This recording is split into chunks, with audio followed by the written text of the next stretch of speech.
Buenas noches y gracias por estar ahí. Estamos en La Mira, estamos en BTV y hoy tenemos como invitado al subsecretario de Economía, Pablo Ferrer. Pablo, muchas gracias por estar. Un placer estar aquí con ustedes hoy de noche. Muchas gracias por la invitación, Gabriel. Bueno, muy bien. Y estamos con Fede Comesaña. Sí. Fede. ¿Cómo andan?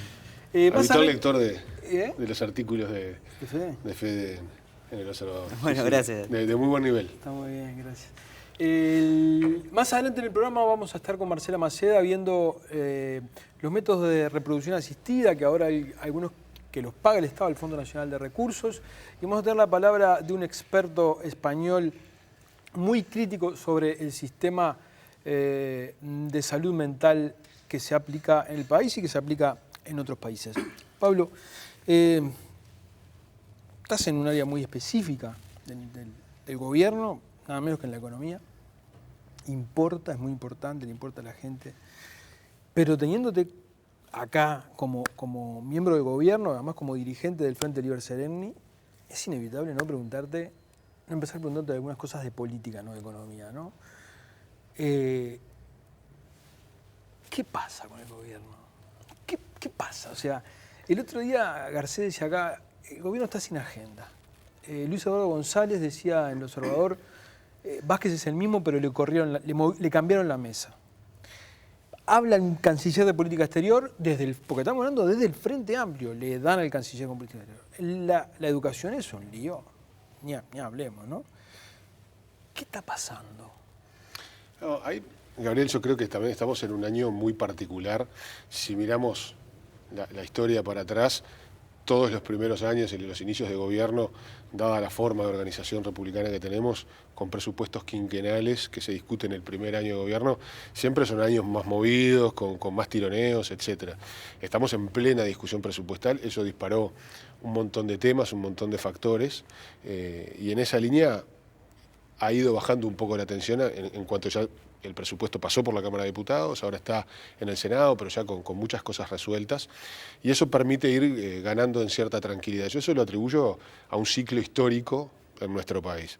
Después hay cuestiones que en el Frente Amplio deberían de funcionar algo mejor en cuanto a los aspectos comunicacionales y las relaciones que se dan entre el Poder Ejecutivo, el Poder Legislativo y la propia fuerza política. Y en eso yo creo que estamos trabajando y se han ido aceitando algunos mecanismos.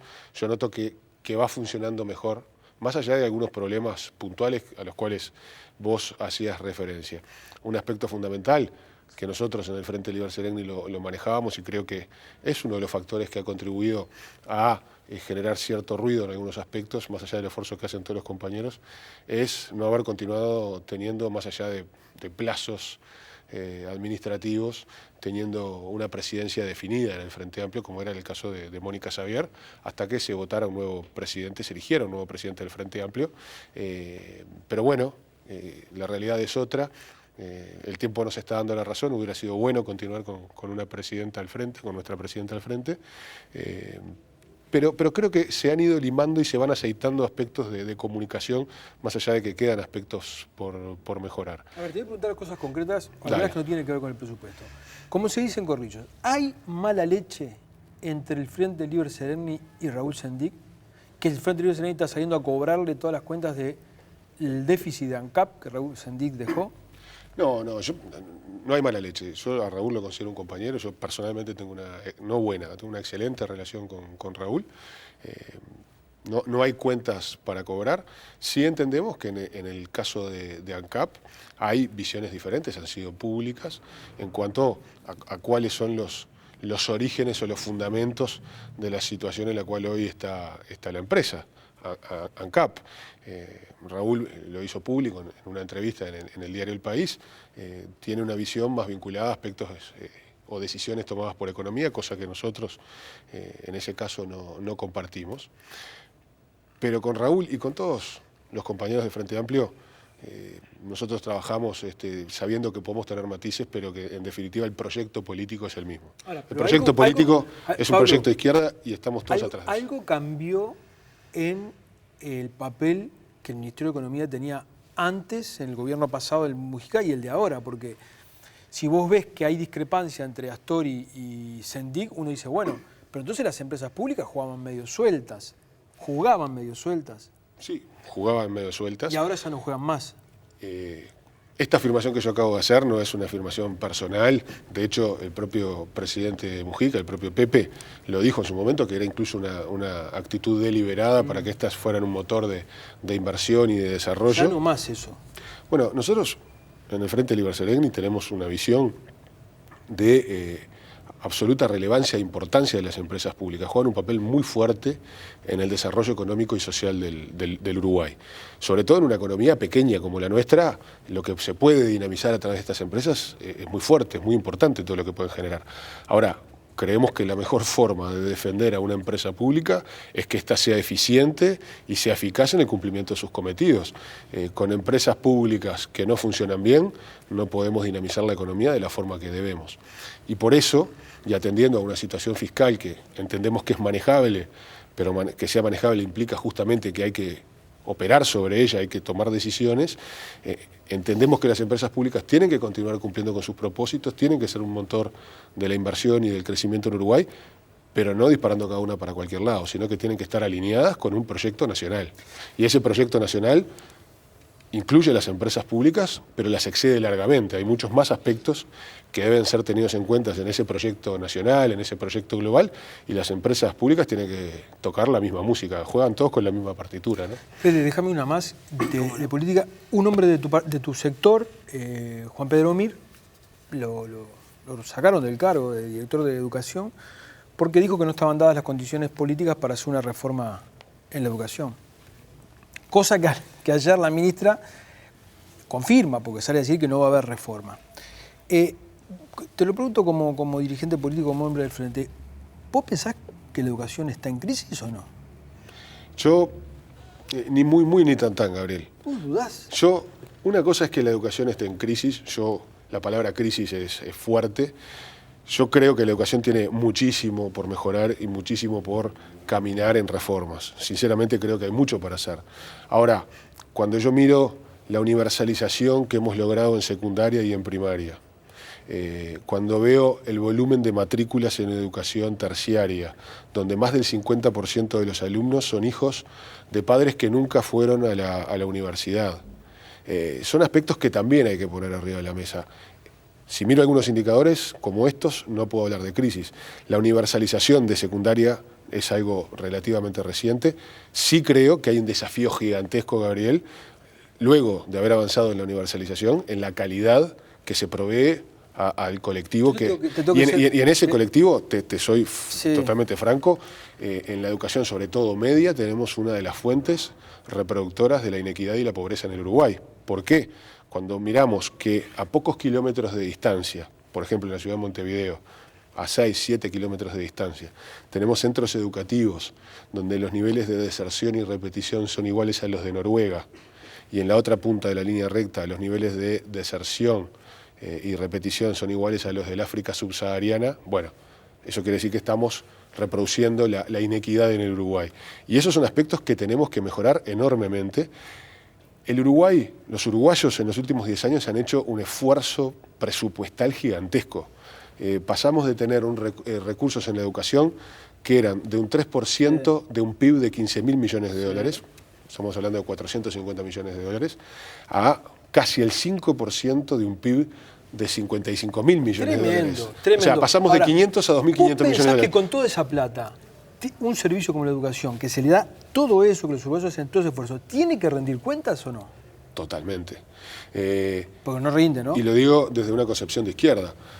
Nosotros estamos transitoriamente en el gobierno, tenemos responsabilidades de gobierno, pero nos debemos a la gente y el dinero que manejamos es de la gente y por lo tanto rendirle cuentas a la ciudadanía de lo que hacemos es absolutamente fundamental. Y yo creo que en el caso de la educación, si bien son procesos de largo plazo, los resultados que hemos logrado luego de 10 años no se condicen con el esfuerzo presupuestal que los uruguayos hemos hecho en materia educativa. ¿La plata se le dio con esa condición? Y por lo tanto, termino el concepto, por lo tanto, es mucho lo que tenemos para mejorar y para avanzar, para ser merecedores del esfuerzo que han hecho los uruguayos y que estamos haciendo. ¿La plata se le dio con esa condición? La plata fue puesta esperando y con el espíritu de que se mejorara en línea con ese esfuerzo. Yo creo... ¿Está establecido eso en el presupuesto? ¿Se estableció? en los presupuestos pasados no había una meta definida. Ahora. Bueno, ahora los recursos, y está, por ejemplo, en el acuerdo que está todavía pendiente de negociación en el Consejo de Salarios, tiene que ver con cláusulas de paz, Exacto, tiene está que ver pendiente. con compromisos de gestión. Exacto, está Es decir, pendiente. en este presupuesto y en esta negociación salarial hemos ido dando pasos en esa línea, de que haya contrapartidas para el esfuerzo que hacen los uruguayos. Entonces, no estamos teniendo resultados que se condicen con ese esfuerzo que estamos haciendo todos. Eso quiere decir que hay muchísimo por mejorar. No creo, igualmente, que estemos en una crisis y que estemos en llamas. No, ni muy ni tan. Sí que hay un camino enorme de mejora, sobre todo para corresponder el esfuerzo de la gente, ¿no? Sí. Muy bien. Pablo, vos hablabas hace un rato de que el proyecto de la izquierda es uno solo. Sin embargo, a veces parece que dentro de la izquierda se jugaran a juegos distintos o que haya visiones distintas sobre el qué hacer, y en un esquema en un escenario en el cual entramos en una desaceleración de la economía uruguaya y ya las cosas no se dan por sí mismas. Nunca se dieron por sí mismas. Ahí ya empiezan a sonar más esas asperezas o esas diferencias que hay dentro de la izquierda. De hecho, hay varios grupos dentro del Frente Amplio alineados con el PCNT que plantean que la salida de esta desaceleración se tiene que dar con más gasto, más inversión por parte del Estado, salarios más altos para activar la economía doméstica, que es una visión clásica de la izquierda ortodoxa. ¿Cómo ve el equipo económico esta visión? ¿Qué tan afín está a esta visión cuando bueno, en los últimos años ha demostrado estar por otra senda?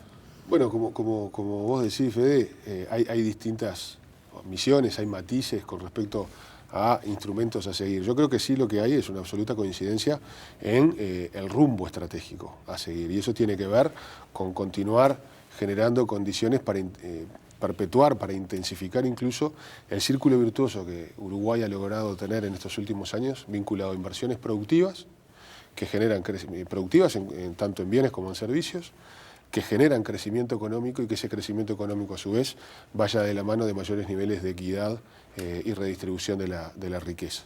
Entonces, inversión, crecimiento, equidad y cohesión social son elementos en los cuales no tenemos discusiones. Luego hay diversas visiones instrumentales.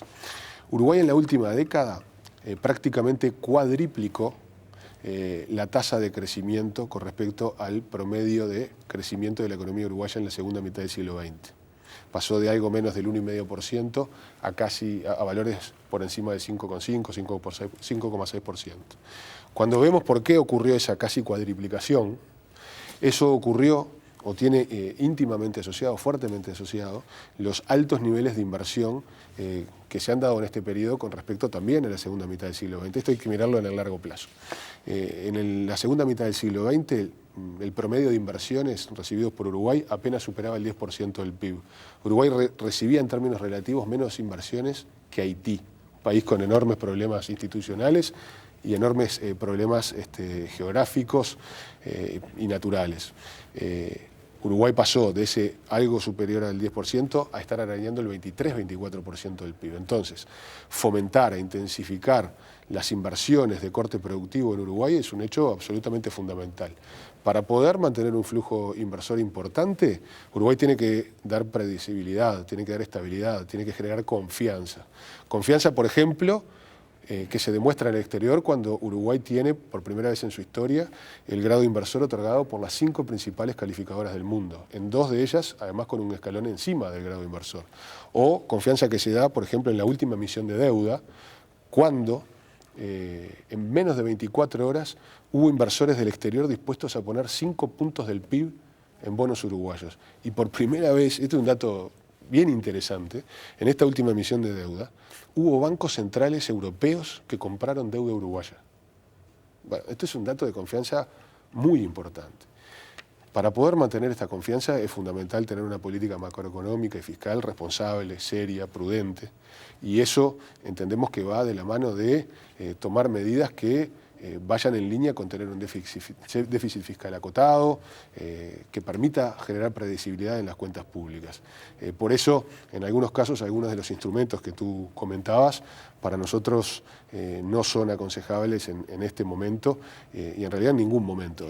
La política macroeconómica y fiscal no es un fin en sí mismo, pero es un elemento imprescindible sobre el cual edificar todos los demás desafíos que tenemos. Tan imprescindible que si no lo tenemos pone en peligro todo lo demás. Vos hablas de confianza, pero ¿no se ve amenazada en cierta medida esa confianza cuando, por un lado, el presidente promete en campaña y lo reafirma después, no tocar los impuestos, que no haya más impuestos, que no haya más aportes, y por otro lado hay diputados del Frente Amplio que presentan un proyecto escrito en buena medida por el PIT-CNT que habla de crear un nuevo aporte para financiar los créditos laborales de las empresas que están en quiebra?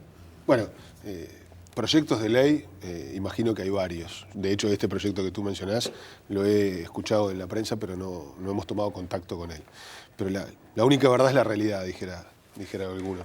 El presidente de la República se comprometió a no poner más impuestos, salvo el caso de la reimplantación del impuesto a primaria en el sector agropecuario, cosa que se hizo junto con la eliminación del IRPF para algunas partidas, como el caso el cálculo por separado del IRPF en el caso del aguinaldo del salario vacacional.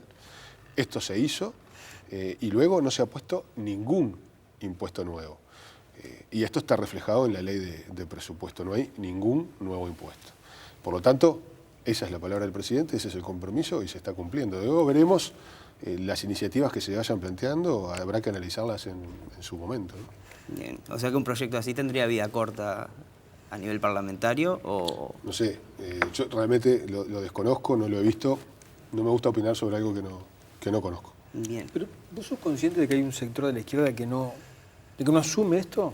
Que no asume esto de que la política económica es el sostén de todo lo demás, Vamos, todos sabemos que durante el pasado gobierno se hablaba de los dos equipos económicos, más allá de si el peso o no que tenían, digamos, pero el trasfondo de eso lo que había era que en dos grandes bloques que hay dentro del Frente Amplio, que uno es el astorismo, por decirlo de una manera, y otro el mujiquismo, por decirlo de otra manera, conviven visiones distintas de la realidad. Y el mujiquismo tiene un montón de diputados, ¿verdad? Yo lo percibo, capaz que vos no, de que todavía hay grandes sectores de la izquierda de que no han hecho carne esto y de que hay que decirles, ojo, porque por estos reclamos podemos poner en riesgo los logros de 10 años de gobiernos de izquierda. Sí, un par de cosas. Hay veces que se plantean diferencias de manera pública que luego no son tales. Y te pongo un ejemplo bien claro, Gabriel. El proyecto de ley del presupuesto nacional pasa por la Cámara de Diputados con modificaciones ínfimas, modificaciones mínimas en realidad. Y eso fue fruto de un acuerdo fundamentalmente entre el Frente Liber Seregni y el MPP. Es decir, hay puntos de acuerdo, puntos de contacto y espacios para dialogar y generar acuerdos que dan gobernabilidad. Con respecto a medidas tributarias o a otras medidas, Gabriel, a mí la verdad tampoco me preocupa que se discuta. Yo la verdad no puedo pensar en el resto de mis compañeros cuando plantean medidas que no son exactamente las que yo pienso, como herejes o perpetradores del orden y la estabilidad. Sí. Hay debates, la izquierda tiene que saber debatir. Yo creo que hemos perdido un poco la fraternidad en el debate, ¿no? Y ese es un punto en el cual tenemos que trabajar mucho. Pero asustarnos por debatir no es de izquierda eso. Por lo tanto, conversar, discutir estas cosas me parece que es parte del ejercicio natural democrático. Ahora, así como nosotros no nos debemos asustar porque se planteen cosas que no son las que nosotros pensamos, tampoco nadie se tiene que asustar porque nosotros defendamos lo que entendemos que asegura un montón de cosas para poder hacer las políticas sociales. Nosotros no concebimos la política económica como un fin en sí mismo, sino que es una herramienta puesta al servicio de otras políticas, las políticas sociales. Y si la casa no está en orden, difícilmente podamos edificar sobre ella, ¿no? Ahora, hay sindicatos y sindicatos, como hablábamos hoy fuera de cámara, ¿no, Fede? Sí, porque de hecho llama la atención uno de los últimos sectores que acuerda salarios, que ha logrado llegar por lo menos a un preacuerdo entre las tres partes, trabajadores, empresarios y el gobierno, el de la bebida.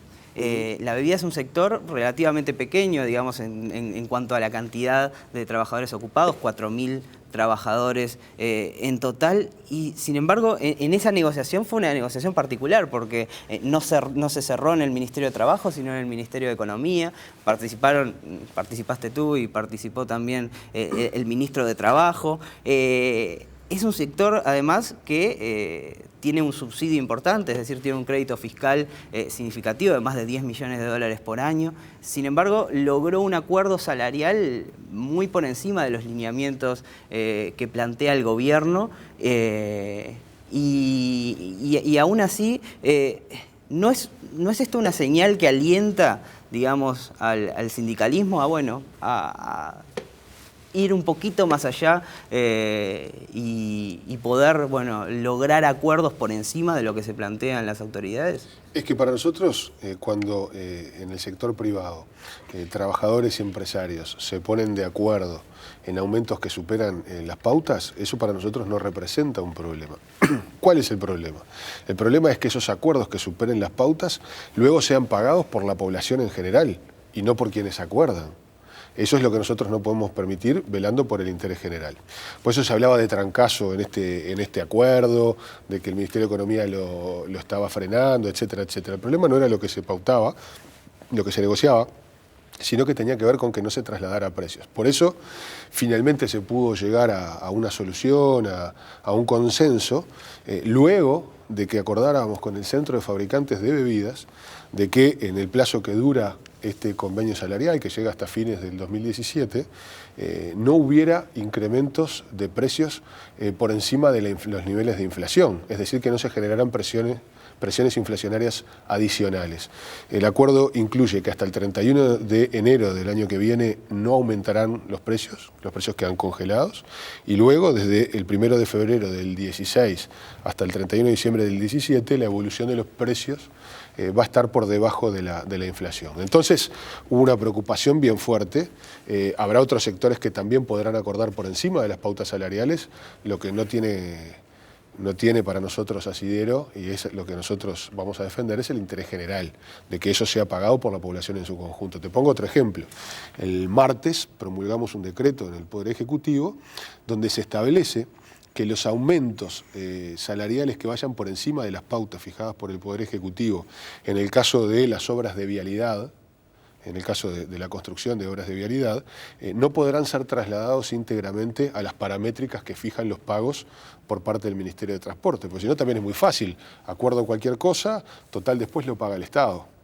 Por lo tanto, ese decreto fija que a la paramétrica solo se pueden trasladar los aumentos establecidos en las pautas salariales del Poder Ejecutivo. Y en esa línea estamos trabajando. Ahora, en un contexto de recursos escasos y de muchas necesidades para atender, uno se pregunta si un sector que se autocalifica como dinámico, que es capaz de pagar aumentos salariales por encima de lo que pretenden los lineamientos del Estado, ¿es necesario que todavía siga recibiendo un subsidio como el que recibe? Es una pregunta interesante. Cabe recordar cómo es el esquema que está armado en este caso. En este caso lo que hay, más allá de un subsidio puro a la bebida, es básicamente un subsidio a la producción de envases no retornables de origen nacional. Es eso específicamente lo que a lo que se le devuelven impuestos a través de certificados de crédito. No es a la bebida, sino que está asociado a una promoción de la industria nacional vinculada a la producción de envases no retornables. Entonces, bueno, es direccionada a ese caso que habrá que contestar la pertinencia o no de mantener ese subsidio, ¿no? ¿Qué pasa con Venezuela? Los empresarios están esperando que venga, ¿viene la plata, no viene la plata? Bueno, mirá, ahí se dieron todos los pasos que había que dar, el gobierno uruguayo actuó con mucha celeridad, se trabajó muy seriamente, está armado y operativo el fideicomiso en el Bandes. Es complicado Venezuela, ¿no? Bueno, Yo creo que el gobierno uruguayo ha hecho todos los pasos que tenía que dar. El presidente de la República se ha ocupado personalmente también de poder concretar este acuerdo. Hay un compromiso del presidente Maduro de depositar a la brevedad los fondos. Bueno, esperamos que eso se cumpla. En un acuerdo que tiene una doble ventaja para Uruguay, porque más allá del negocio de la colocación de alimentos, hay un primer negocio que es muy beneficioso para el Uruguay, que fue la compra del petróleo. Recordemos que Uruguay en esa compra de petróleo pagaba el 75% al contado y el 25% restante lo pagaba en el largo plazo con una tasa de interés del 2% anual.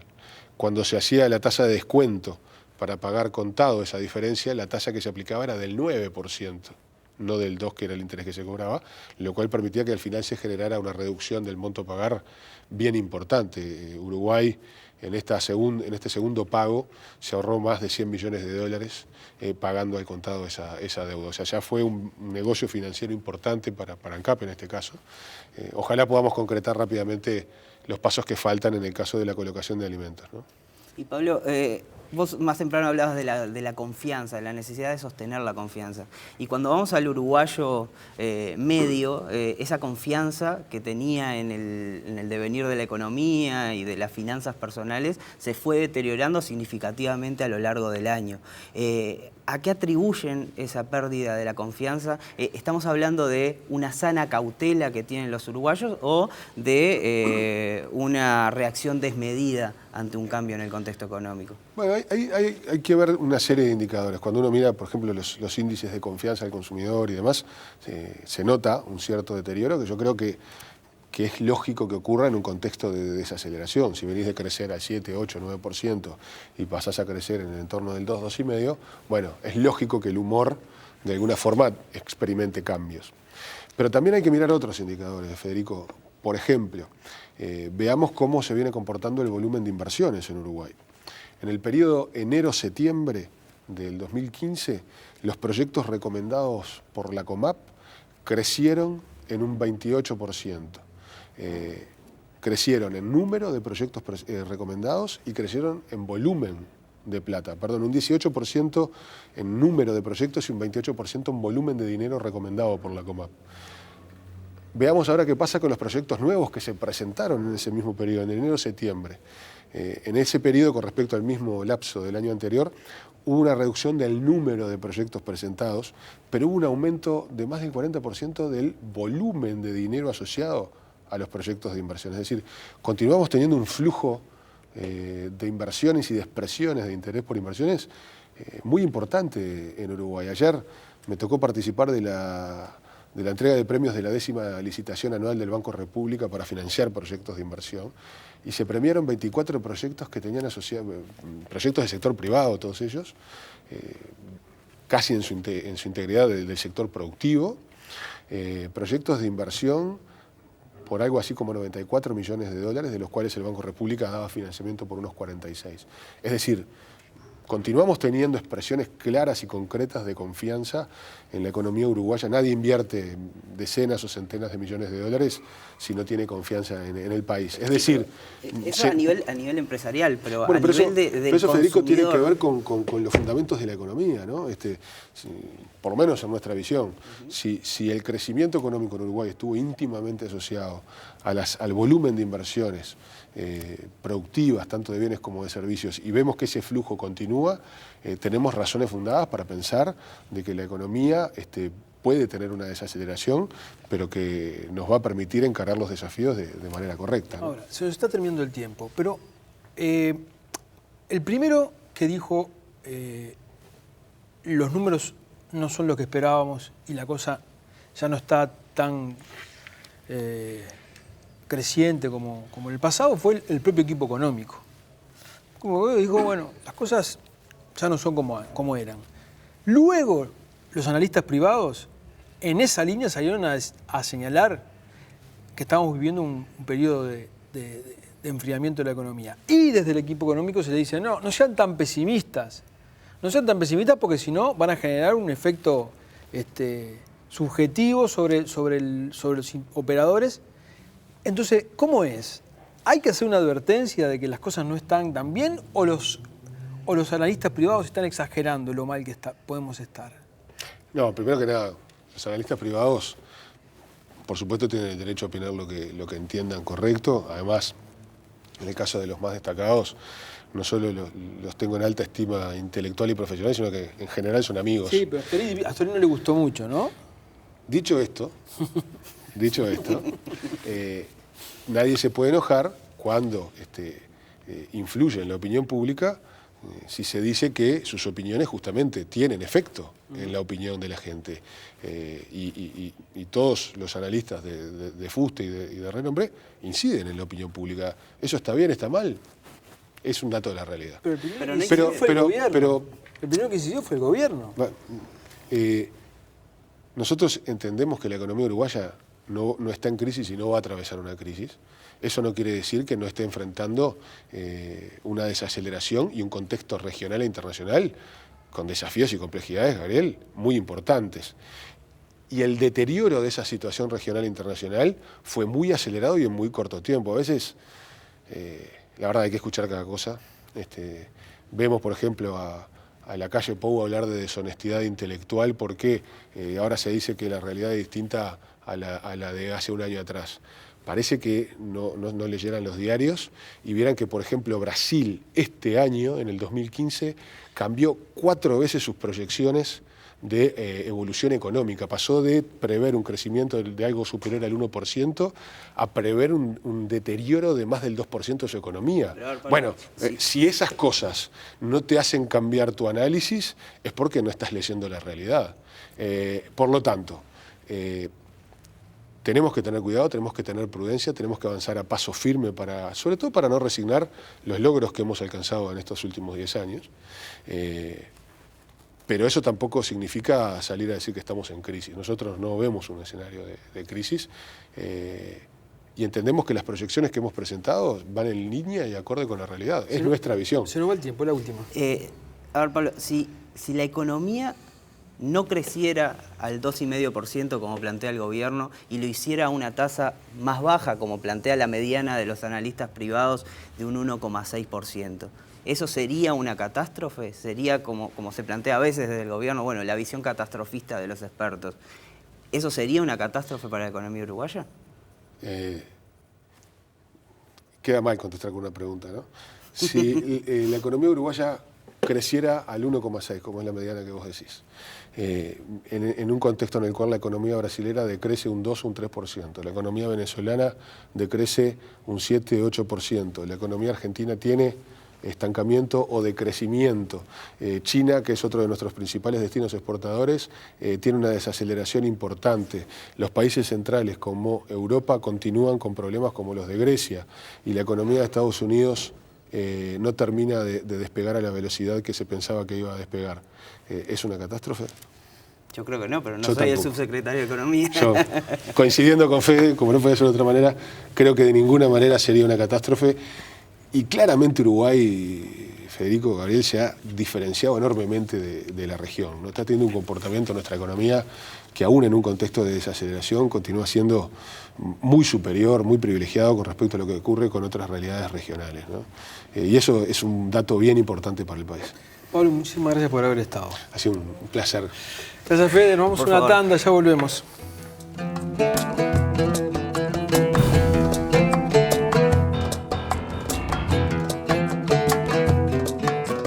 Presenta Pronto, el préstamo de los uruguayos. Selman cumple 50 años y lo quiere festejar junto a vos. Catunasí, Terminal Cuenca del Plata. Jaume y Seré.